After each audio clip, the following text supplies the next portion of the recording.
2078 साल वैशाख 8 गते बुधबारको गोरखापत्र ज्ञानसागरमा प्रकाशित भएको विषयगत तथा वस्तुगत सामग्रीहरूलाई आज हामी यो श्रृङ्खलामा प्रस्तुत गर्नेछौँ र लागौँ पहिला चाहिँ वस्तुगत प्रश्नोत्तरहरूतर्फ। र वस्तुगत प्रश्नोत्तर मध्येमा चाहिँ पहिलो नम्बरमा छ 2077 चैतमा भएको गैंडा जनगणना अनुसार हाल नेपालमा गैंडाको सङ्ख्या कति रहेको छ? उत्तर रहेको छ 752। 2077 चैत्र 28मा सार्वजनिक गरिएको गैंडा गणनाको नतिजा अनुसार चितवन राष्ट्रिय निकुञ्जमा 694, बर्दिया राष्ट्रिय निकुञ्जमा 38, शुक्लाफाँटा राष्ट्रिय निकुञ्जमा 17 र पर्सा राष्ट्रिय निकुञ्जमा 3वटा गैंडा भेटिएका। गैंडा गणना 2077 चैत 9 देखि 28 सम्म गरिएको। कुल गैंडामध्ये वयस्क 520, अर्धवयस्क 96 र बच्चा 136 रहेको। 6 वर्ष पहिले अर्थात् सन् 2015मा गरिएको गैंडा गणनामा नेपालमा कुल 645 गैंडा रहेको। 2 नम्बर, नेपालको कुन संस्थालाई मानित विश्वविद्यालय डिम्ड युनिभर्सिटी बनाउने गरी प्रारम्भिक कार्य अघि बढाइएको छ? नेपाल कृषि अनुसन्धान परिषद नार्क। नार्कलाई मानित विश्वविद्यालय बनाउने धेरै पहिलेदेखि प्रयास हुँदै आएको। नार्कको 3 वर्षीय अन्तरिम योजना 2064 देखि 2067 मा पनि यस सम्बन्धी कुरा उल्लेख रहेको। नार्कमा मानित विश्वविद्यालय स्थापना भएपछि त्यहाँ अनुसन्धानका साथै अध्यापनको कार्य पनि हुने, त्यस्तै यसको स्थापनामा भारतको सहयोग रहने। 3 मा छ विद्युतीय सवारी साधनको चार्जिङ स्टेसन निर्माणमा सहयोग गर्ने संस्था कुन हो? एसियाली विकास बैंक एडिबी। सरकारले 7 प्रदेशका विभिन्न 50 स्थानमा विद्युतीय सवारी साधनको चार्जिङ स्टेसन बनाउने भएको। चार्जिङ स्टेसन मुख्य राजमार्ग, बस पार्क र ठुला सहरहरूमा राखिनेछ। 1 वर्ष 2078 चैतभित्र चार्जिङ स्टेसनको निर्माण सम्पन्न गर्ने गरी ठेक्का सम्झौता गरिएको। हरेक चार्जिङ स्टेसनमा 142 किलोवाट क्षमताको चार्जर, त्यसमा विद्युत आपूर्तिका लागि 50 kVA को ट्रान्सफर्मर, अनलाइन बिलिङ प्रणालीको जडान गरिने। 300 भन्दा बढी चार्जरलाई सेवा दिन सक्ने गरी नेपाल विद्युत प्राधिकरणको डाटा सेन्टरमा चार्जिङ सेन्टरको सफ्टवेयर राखिनेछ। 50 वटै स्टेसनको कन्ट्रोल काठमाडौँबाट हुनेछ। 4 नम्बरमा नेपाल आयल निगमले इन्धन चुहावट नियन्त्रण गर्ने उद्देश्यले enterprises resource planning ERP software कहिलेदेखि लागू गर्ने गरी निर्णय गरेको हो? विक्रम सम्वत 2078 वैशाख 2 गते। देशभरका सबै डिपोमा ERP लागू गर्न केन्द्रीय कार्यालयबाट उच्च स्तरका कर्मचारीको नेतृत्वमा टिम परिचालन गरिएको। ERP सफ्टवेयर लागू भएपछि इन्धन ढुवानी वितरण र लेखा प्रणालीलाई सुधार गरी चुहावट नियन्त्रणमा सहयोग पुग्ने विश्वास गरिएको छ। देशभरका डिपोमा रहेको तेलको मौजदात, बाटोमा ढुवानी हुँदै गरेको तेलको परिमाण, इन्डियन आयल कर्पोरेसन IOC ले दिएको तेलको परिमाण लगायत सबै तथ्याङ्क सफ्टवेयर मार्फत सजिलै जानकारी पाउन सकिनेछ। पम्प व्यवसायीले सफ्टवेयर मार्फत नै तेलको माग गर्ने हुँदा कुन ठाउँमा तेल कम बढी गएको छ भन्ने सजिलैसँग हेरेर माग र आपूर्तिको तालमेल समेत मिलाउन सकिने। व्यवसायीले घर बसेरै तेलको डिमान्ड गर्न र पैसा तिर्न सक्ने। त्यस्तै ढुवानी व्यवसायीले पनि घरमै बसेर इन्धन ओसारे बापतको भाडा प्राप्त गर्न सक्ने। 5 सरकारले व्यक्तिगत घटना दर्तालाई थप प्रभावकारी बनाउने उद्देश्य साथ कुन अवधिलाई व्यक्तिगत घटना दर्ता सप्ताहका रूपमा मनाउन थालेको छ? वैशाख 1 देखि 7। विक्रम सम्वत 2078 देखि नेपाल सरकारले सन् 2024 सम्म जन्म र मृत्यु दर्तालाई 100% पुर्याउने प्रतिबद्धता व्यक्त गरेको छ। अहिले मुलुकमा व्यक्तिगत घटना दर्ता 65% मात्र रहेको छ। मेरो किताब प्रणालीको शुभारम्भ कहिले गरिएको हो? विक्रम सम्वत 2078 वैशाख 2 गते। नक्सा, प्लट रजिस्टर, फिल्ड रेखाङ्कन निवेदन लगायतका सेवा अनलाइनबाट पाउने गरी यो प्रणाली सञ्चालनमा ल्याउन लागि यो प्रणाली कृषि उत्पादन र उत्पादकत्व लगायतका पक्षसँग पनि सम्बन्धित रहेको जनाइएको। यस प्रणालीको प्रधानमन्त्री केपी शर्मा ओलीद्वारा शुभारम्भ गरिएको। 7. जुड शीतल पर्व कुन क्षेत्रमा प्रचलनमा रहेको छ? तराई। तराई मधेसका थारू, मैथिली तथा मधेसी समुदायमा यो पर्व पुरानो वर्षलाई बिदाई गरी नयाँ वर्ष मनाउने क्रममा मनाउने गरिन्छ। मैथिली भाषीले यसलाई 22 पावैन पर्व पनि भन्ने गर्छन्। यस पर्वमा परिवारका ज्येष्ठ सदस्यले आफूभन्दा सानो उमेरका व्यक्तिलाई शिरमा पानी राखेर आशीर्वाद दिने चलन रहेको छ। यस पर्वमा परिवारको सुख, शान्ति, समृद्धिका लागि परिवारमा ज्येष्ठ सदस्य तथा मान्यजनसँग आशीर्वाद लिने चलन रहेको छ। 8. सिरुवा पर्व कुन क्षेत्रमा प्रचलनमा रहेको छ? पूर्वी तराई। वैशाख 1 गतेदेखि सुरु हुने नयाँ वर्षसँगै पूर्वी तराईका विशेष गरी राजवंशी, ताजपुरिया, गनगाई, माझी, थारू लगायतका आदिवासी समुदायमा यो पर्व प्रचलनमा रहेको छ। यस पर्वमा नयाँ लुगा लगाउने, मिठा परिकार खाने, परिवार, गाउँ, समाज र राष्ट्रको शान्ति एवं समृद्धिका लागि ग्राम तथा महाराज थानमा पूजा र घरमा कुल पूजा गरी मनाउने गरिन्छ। यस पर्वमा थानहरूमा मेला लाग्ने गर्छ। 9. लैङ्गिक उत्तरदायी बजेट सुरु गर्ने राष्ट्र कुन हो? अस्ट्रेलिया, सन् 1984 मा। 10. फाल्गुनन्द सुकिलुम्बा विमानस्थल कहाँ रहेको छ? यो इलाममा रहेको छ। नयाँ वर्ष 2078 सँगै यस विमानस्थलमा उडान अवतरणको तयारी भइरहेको। 328 रोपनी क्षेत्रफलमा बनेको सो विमानस्थल 2067 चैत्र 13 मा शिलान्यास तत्कालीन प्रधानमन्त्री झलनाथ खनालद्वारा भएको। 11 मा नेपालमा स्वास्थ्य बिमा कार्यक्रमको सुरुवात कहिलेदेखि भएको हो?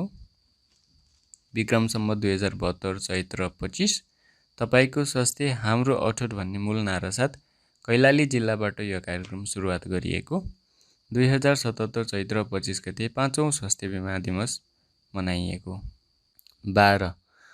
अमेरिकाको आर्थिक अखबार CEO वर्ल्डद्वारा सन् 2020 मा प्रकाशित प्रतिवेदन अनुसार विश्वका सबैभन्दा महँगा देशको सूचीमा पहिलो स्थानमा रहेको राष्ट्र कुन हो?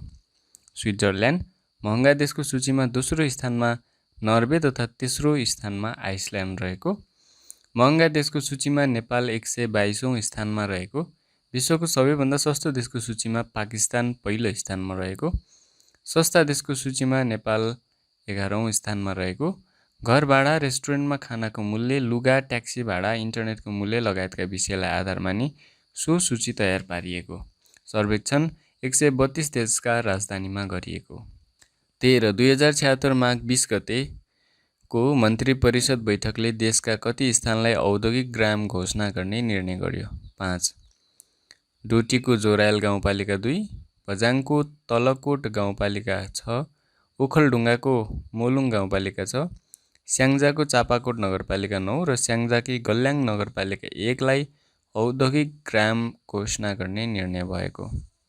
14. SLC हाल SEE मा सर्वोत्कृष्ट हुनेको नाम घोषणा गर्ने परिपाटी कहिलेदेखि बन्द भएको हो? विक्रम सम्वत 2062। 15. नेपालको एकमात्र शिकार आरक्ष्य कुन हो? ढोरपाटन शिकार आरक्ष्य। 16. सबै खाले पुँजीमध्ये सर्वोत्तम हो मानव जातिमा लगानी भएको पुँजी भन्ने विचारक को हुन्? Alfred Marshall. 17. नेपाल र भारतबीचको व्यापारमा भुक्तानी असन्तुलन रहनुका कारण के हो? नेपालले निर्यातभन्दा आयात बढी गर्नु। 18. पत्र पत्रिकाका लागि हुलाक टिकटको व्यवस्था कहिलेदेखि हटाइएको हो? विक्रम सम्वत 2063 जेठ 12।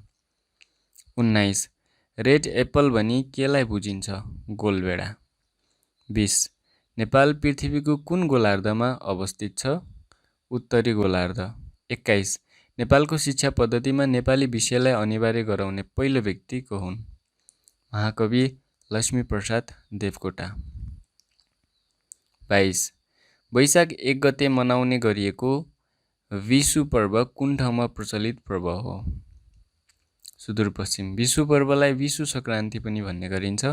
मिठा मिठा खानाका परिकार बनाई खाने, देउडा खेल्ने एवं सिस्नुपानी छ्यापेर यो पर्व मनाउने गरिन्छ। विषुका दिन सिस्नुपानी लगाउँदा छालामा भएका घाउ खटिरा निको हुने र छाला सम्बन्धी रोग निर्मूल हुने जनविश्वास रहेको छ।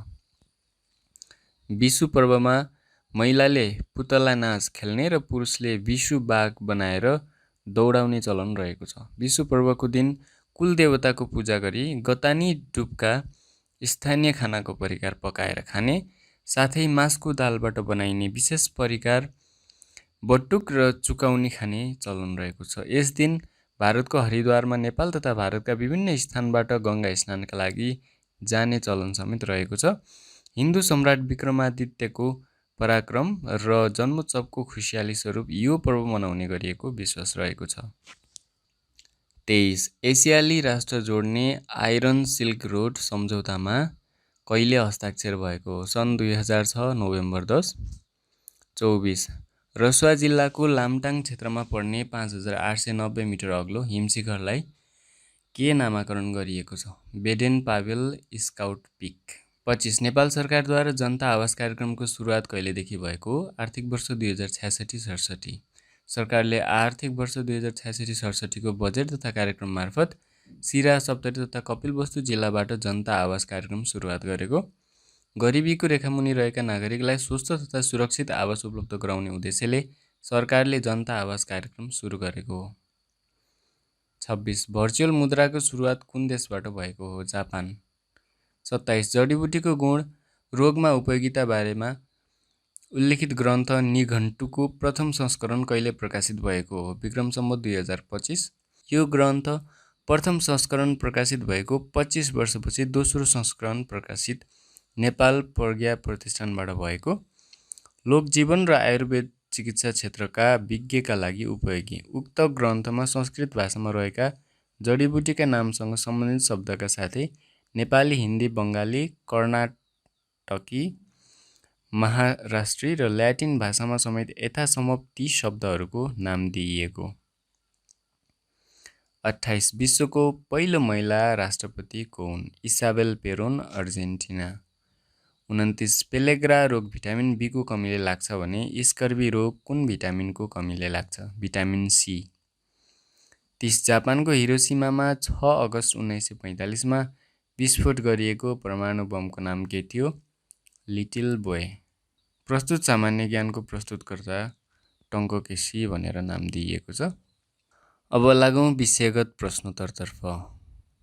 विषयगत प्रश्नोत्तरमा हेडलाइन दिएको छ निजामती सेवाको सबल र दुर्बल पक्ष। चित्र देखाइएको छ।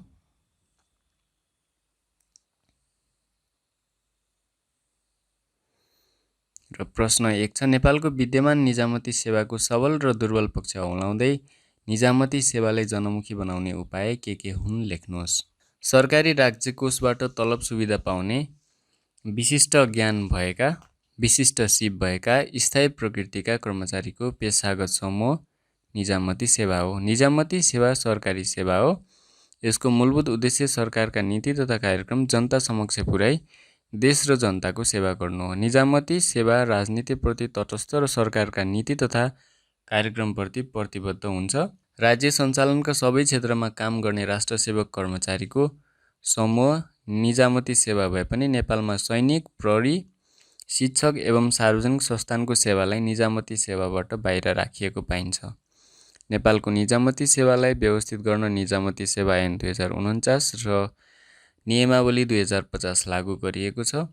सङ्घीय मामिला तथा सामान्य प्रशासन मन्त्रालय सेवा समूहसँग सम्बन्धित मन्त्रालयको व्यवस्था छ। 3 तहको सङ्घीय प्रणाली अनुरूप सङ्घ, प्रदेश र स्थानीय तहसम्म निजामती सेवाको सञ्जाल छ। नेपालमा निजामती सेवा सम्बन्धमा भएको यस कानुनी र संस्थागत व्यवस्था आफैमा एउटा सबल पक्ष हो। नेपालको विद्यमान निजामती सेवाको सबल र दुर्बल पक्षलाई निम्नानुसार औँल्याउन सकिन्छ। सबल पक्ष कर्मचारीको छनौट योग्यताका आधारमा स्वतन्त्र निकाय लोकसेवा आयोगबाट हुने। कर्मचारीको उमेर हद 58 वर्ष तोकिएको। सचिवको 5 वर्ष र मुख्य सचिवको 3 वर्ष सेवा अवधि निश्चित गरिएको। सेवा सुरक्षाको कानुनी प्रत्याभूति, वृत्ति विकास, नियुक्ति, पदस्थापन, सरुवा बढुवा लगायतका पक्ष कानुनद्वारा निश्चित गरिएको। राजनीतिबाट अलग एवं तटस्थ राखिएको, सरकारका नीति तथा कार्यक्रमप्रति प्रतिबद्ध गरिएको। पद सोपानमा आधारित, राजनीतिक शून्यतामा पनि देश र जनताको सेवा गरेको, निर्णय लिखित हुने गरेको, सङ्घ, प्रदेश, स्थानीय तह हुँदै वडा तहसम्म संस्थागत संरचना रहेको। दुर्बल पक्षहरू, प्रतिस्पर्धाबाट छनौट भएका क्षमतावान भएर पनि नतिजा दिन नसकेको, राजनीतिक दल पछि ट्रेड युनियन स्थापना हुनुले राजनीतिक रूपमा तटस्थता कायम गर्न नसकेको, नागरिकप्रति भन्दा हाकिमप्रति जवाफदेहिताको अवस्था रहेको, स्वच्छता, पारदर्शिता, आचरण एवं अनुशासनमा कमजोर हुँदा नागरिकको विश्वास आर्जन गर्न नसकेको, नतिजामुखी भन्दा प्रक्रियामुखी बढी भएकाले सेवा प्रवाह प्रभावकारी हुन नसकेको, समयमा निर्णय गर्न नसक्ने, सरल परिस्थितिमा मात्र कार्य गर्न रुचाउने, जोखिम मोल्न नसक्ने, कर्मचारीको सरुवा बढुवा जस्ता पक्ष सदैव विवादयुक्त भएको, अनुमानयोग्य र पारदर्शी हुन नसकेको, तलब सुविधा समसामयिक हुन नसकेको, नयाँ प्रतिभा सेवामा आकर्षण गर्न नसकेको, सबै सेवा समूहमा समानता कायम गर्न नसकिएको, राजनीति र निजामती बीच समन्वयमा कार्य हुन नसकेको, एक अर्कामा दोषारोपणको अवस्था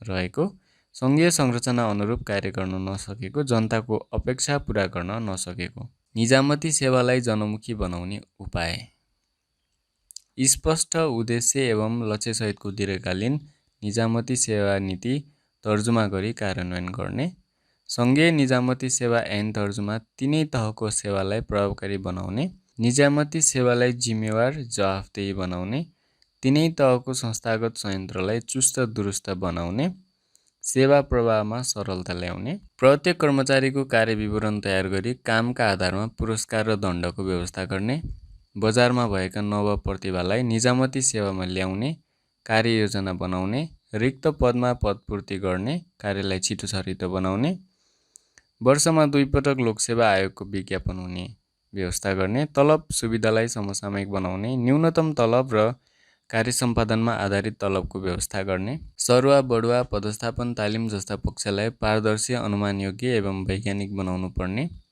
निजामती सेवामा राजनीतिक हस्तक्षेप रोक्न सचिव र मन्त्रीको स्पष्ट कार्य विभाजन गर्ने, कम्तीमा 1 वर्षसम्म सचिव र सहसचिवको सरुवा नगर्ने, प्रत्येक कर्मचारीको आचरण र व्यवहारमा सुधार ल्याउन तालिम तथा प्रोत्साहनको व्यवस्था गर्ने, सेवा प्रवाह गर्ने सरकारी कार्यालय बीच कार्यगत समन्वय कायम गर्ने, कार्य सम्पादन सम्झौताको नियमित अनुगमन गर्ने, कार्य प्रगतिका आधारमा पुरस्कार र दण्ड व्यवस्था गर्ने। जनमुखी निजामती सेवा वास्तवमा जनताप्रति उत्तरदायी सेवा हो। यसका लागि कर्मचारीको पुरस्कार, दण्ड, सजाय, वृत्ति विकासका अरू विषय, कर्मचारीको निर्णय क्षमता, सेवा प्रवाह, आचरण, सेवाग्राहीप्रति व्यवहार जस्ता पक्षको स्वतन्त्र मूल्याङ्कनमा नागरिकको कहीँ न कहीँ सहभागिता आवश्यक पर्छ। तब मात्र निजामती सेवा जनमुखी हुन सक्छ। यसका लागि विद्यमान कानुनी र संस्थागत व्यवस्थालाई समसामयिक बनाई निजामती सेवालाई सुशासन कायम गर्ने अङ्गका रूपमा विकास गर्नुपर्छ। 2. भन्सार जाँचपासमा प्रयोग हुने देखाएका शब्दको छोटो परिचय दिनुहोस्। क FOB, ख CIF, ग CIP, घ CNF, ङ CTD। क FOB भन्सारमा प्राय मालवस्तु निकासीमा प्रयोगमा आउने FOB को पूरा रूप फ्री अन बोर्ड हो।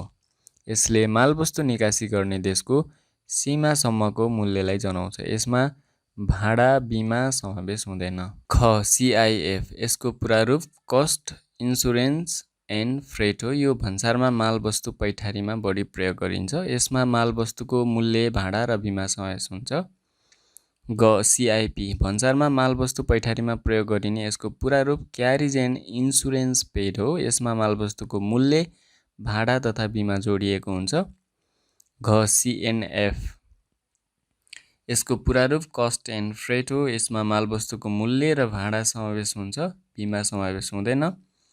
यो भन्सारमा मालवस्तु पैठारीमा प्रयोग गरिन्छ। घ CTD यसको पूरा रूप कस्टम ट्रान्जिट डिक्लेरेसन हो। यो एउटा फारम हो जुन नेपाल र भारतबीच भएको द्विपक्षीय व्यापार तथा पारवहन सन्धिमा उल्लेख भए अनुसार भारत तथा स्थलमार्गबाट नेपालमा तेस्रो मुलुकबाट पैठारी हुने र नेपालबाट तेस्रो मुलुकमा निकासी हुने मालवस्तुका लागि नेपालको तोकिएको भन्सार बिन्दुसम्म ल्याउन र नजिकको बन्दरगाहसम्म ढुवानी गर्दा भर्नुपर्ने हुन्छ। यसको उद्देश्य भारतीय भूमिमा मालवस्तुको विचलन हुन नपाओस् भन्ने हो। निकासी हुने मालवस्तुको हकमा नेपालको सम्बन्धित भन्सार बिन्दुबाट र पैठारी हुने मालवस्तुको हकमा नेपालको कोलकाता, हल्दिया वा फुलबारी बन्दरगाहबाट यस प्रकारको फारम जारी गरिन्छ। 3. नेपालको संविधानमा मौलिक हकका रूपमा छुवाछुत तथा भेदभाव विरुद्ध के कस्तो हकको व्यवस्था छ उल्लेख गर्नुहोस्। नेपालको संविधानको धारा 24 मा मौलिक हकका रूपमा छुवाछुत तथा भेदभाव विरुद्ध देखाएको हकको व्यवस्था छ। कुनै पनि व्यक्तिलाई निजको उत्पत्ति, जात, जाति, समुदाय, पेसा, व्यवसाय वा शारीरिक अवस्थाका आधारमा कुनै पनि निजी तथा सार्वजनिक स्थानमा कुनै प्रकारको छुवाछुत वा भेदभाव नगरिने। कुनै वस्तु, सेवा, सुविधा उत्पादन वा वितरण गर्दा त्यस्तो वस्तु, सेवा, सुविधा कुनै खास जात जातिको व्यक्तिलाई खरिद वा प्राप्त गर्नबाट रोक लगाइने वा त्यस्तो वस्तु, सेवा वा सुविधा कुनै खास जात जातिको व्यक्तिलाई मात्र बिक्री, वितरण वा प्रदान नगरिने। उत्पत्ति, जात जाति वा शारीरिक अवस्थाका आधारमा कुनै व्यक्ति वा समुदायलाई उच्च वा नीच दर्शाउने, जात जाति वा छुवाछुतका आधारमा सामाजिक भेदभावलाई न्यायोचित ठान्ने वा छुवाछुत तथा जातीय उच्चता वा घृणामा आधारित विचारको प्रचार प्रसार गर्न वा जातीय विभेदलाई कुनै पनि किसिमले प्रोत्साहन गर्न नपाइने। जातीय आधारमा छुवाछुत गरी वा नगरी कार्यस्थलमा कुनै प्रकारको भेदभाव गर्न नपाइने। सबै प्रकारका छुवाछुत तथा भेदभावजन्य कार्य गम्भीर सामाजिक अपराधका रूपमा कानुन बमोजिम दण्डनीय हुने र त्यस्तो कार्यबाट पीडित व्यक्तिलाई कानुन बमोजिम क्षतिपूर्ति पाउने हक हुने। 4. नगद प्रवाह विवरण भनेको के हो? यसका उद्देश्य लेख्नुहोस्। कुनै पनि संस्था वा व्यवसायको निश्चित अवधिमा नगद प्राप्ति र भुक्तानीको जानकारी दिन तयार गरिने विवरणलाई नगद प्रवाह विवरण भनिन्छ। यो संस्था वा व्यवसायको नगद प्रवाहको जानकारी दिने वित्तीय विवरण हो। संस्था वा व्यवसायमा कुन कुन स्रोतबाट नगद प्राप्ति भयो र त्यसको प्रयोग कहाँ कहाँ भयो भन्ने जानकारीका लागि यसको आवश्यकता पर्छ। प्रोद्भावी लेखा प्रणाली अवलम्बन गरेर तयार गरिने यो विवरण नगद कारोबारको सारांश हो। यसले नगद सम्बन्धमा निर्णय गर्न आधार प्रदान गर्छ। उद्देश्य संस्थाको नगद प्राप्ति र भुक्तानीको यथार्थ अवस्था चित्रण गर्नु, नगदका सम्बन्धमा भावी योजना निर्माण गर्न आधार प्रदान गर्नु, नगद नियन्त्रण गर्न सहयोग गर्नु, ब्याङ्क तथा वित्तीय संस्था ऋणदाता एवं साउलाई ऋण प्रदान गर्ने निर्णयमा सहयोग गर्नु, संस्थाको ऋण तिर्न सक्ने क्षमता विश्लेषणमा मद्दत गर्नु, दीर्घकालीन लगानी योजनाको सम्भावना मूल्याङ्कनमा सहयोग गर्नु। 5. नेपालमा भ्रष्टाचार नियन्त्रण कार्यमा राष्ट्रिय सतर्कता केन्द्र र अख्तियार दुरुपयोग अनुसन्धान आयोगको भूमिका के कस्तो हुनुपर्ला लेख्नुहोस्। सार्वजनिक सम्पत्ति व्यक्तिगत स्वार्थमा प्रयोग हुने कार्य भ्रष्टाचार हो।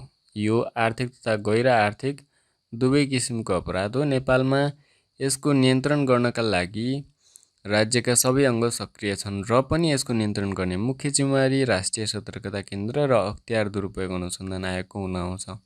नेपालमा भ्रष्टाचार नियन्त्रण कार्यमा यी दुवै निकायको भूमिका निम्न अनुसार हुनुपर्ने देखिन्छ। राष्ट्रिय सतर्कता केन्द्रको भूमिका भ्रष्टाचारजन्य कार्य पहिचान गरी सम्बन्धित कार्यलाई सतर्क गराउने, भ्रष्टाचार बढी हुने निकाय पहिचान गरी अनुगमन र निगरानी बढाउने, सार्वजनिक निकायका कार्यमा प्रणालीगत सुधार गरी भ्रष्टाचार हुने नदिने वातावरण तयार गर्ने, सार्वजनिक सेवा प्रक्रियामा सरलीकरणका उपाय पत्ता लगाउने, ऐन नियम कानुन सुधारमा सरकारलाई निरन्तर सल्लाह दिने, सेवाग्राही सर्वेक्षण गरी सेवाग्राहीको चेतना बढाउने, अदुअआसँग समन्वय एवं सहकार्य गरी भ्रष्टाचार जन्य कार्य अन्त्य गर्ने। अख्तियार दुरुपयोग अनुसन्धान आयोगको भूमिका भ्रष्टाचार नियन्त्रण गर्न प्रबन्धनात्मक, नियन्त्रणात्मक र दण्डात्मक नीति अवलम्बन गर्दै भ्रष्टाचार नियन्त्रण गर्ने प्रमुख एवं जिम्मेवार निकायका रूपमा सशक्त भूमिका निर्वाह गर्ने, भ्रष्टाचार जन्य कार्यको अनुसन्धानमा तीव्रता दिने, सूचनामूलक अनुसन्धान गरी वास्तविक दोषी पत्ता लगाउने, भ्रष्टाचार नियन्त्रण कार्यमा संलग्न निकायबीच कार्यगत समन्वय बढाउने, भ्रष्टाचार हुन सक्ने जोखिम क्षेत्र पहिचान गरी निगरानी बढाउने, भ्रष्टाचार मुद्दामा बढी सफलता प्राप्त हुने गरी भ्रष्टाचारको तथ्यगत अनुसन्धान गरेर मुद्दा दायर गर्ने, भ्रष्टाचार नियन्त्रणमा सरकारलाई राय सल्लाह सुझाव प्रदान गर्ने, भ्रष्टाचार भएपछि कारबाही गर्नुभन्दा भ्रष्टाचार हुनै नदिने वातावरण तयार गर्ने गराउने। र यो विषयगत सामान्य ज्ञानको प्रस्तुतकर्ता हेमचन्द्र शर्मा भनेर गोरखापत्रमा उल्लेख गरिएको छ। र समसामयिक श्रृङ्खला अन्तर्गतको आजको श्रृङ्खला पनि समाप्त भइसकेको छ। र आजको यो श्रृङ्खला कस्तो लाग्यो लाइक, कमेन्ट, सब्सक्राइब गर्न नभुल्नुहोला। र अर्को श्रृङ्खलामा भेट्ने बाचा गर्दै बिदा हुन चाहन्छु। म कार्यक्रम सञ्चालक आकाश उचाङ्गी। हस्त, नमस्ते, जय नेपाल।